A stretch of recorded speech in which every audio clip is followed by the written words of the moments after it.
याचा आम्हाला आनंद आहे। या शिबिरासाठी सर्वच मान्यवरांनी चांगल्या प्रकारचं सहकार्य केलं आहे आणि हे संविधान जागर जळगाव जिल्ह्यामध्ये आणि संपूर्ण महाराष्ट्रामध्ये शाळांमध्ये जाऊन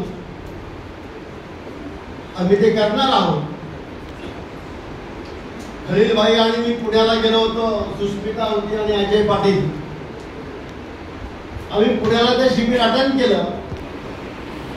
आम्ही अनेक शिबिरं बघितली असतील, पण एक उत्तम शिबिराचा नमुना आम्ही पुण्याला बघितला आणि त्याच ठिकाणी निर्णय घेतला की इतकं उत्कृष्ट शिबिर, चांगलं शिबिर हे जळगाव जिल्ह्यामध्ये झालं पाहिजे।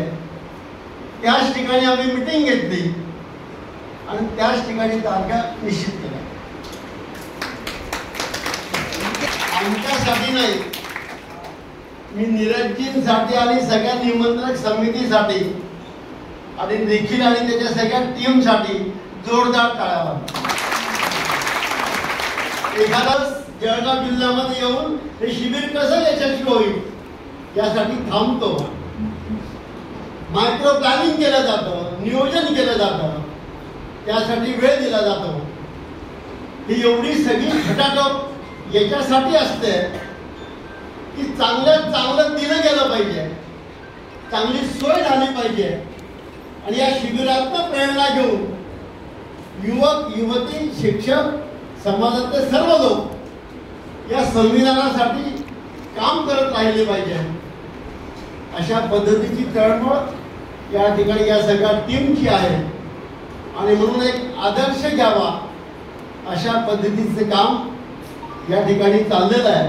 पाटील तरुणांना लाजवतील अशा पद्धतीचं काम त्यांचं या ठिकाणी सुरू आहे आणि म्हणून आवर्जून या शिबिरांना ते येतात, मार्गदर्शन करतात, सगळ्यांना भेटतात, सगळ्यांशी बोलतात, चर्चा करतात।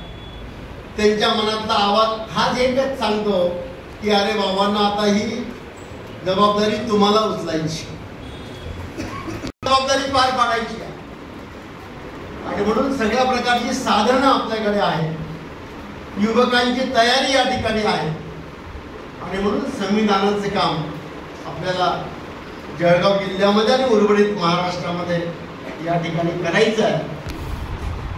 उत्तम प्रतिसाद, मला वाटतं नीरजजी महाराष्ट्रातला सगळ्यात उत्तम प्रतिसाद असतो महाराष्ट्रात नंबर 1। नागपूरला पण शिबिर झालं, पुण्याला पण शिबिर झालं, तिकडे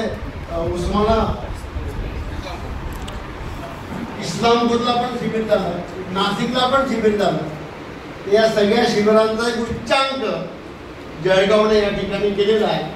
त्यामुळे सगळ्या संयोजकांसाठी जोरदार टाळ्या वाजवून आपण अभिनंदन करू। मी जास्त आपल्यामध्ये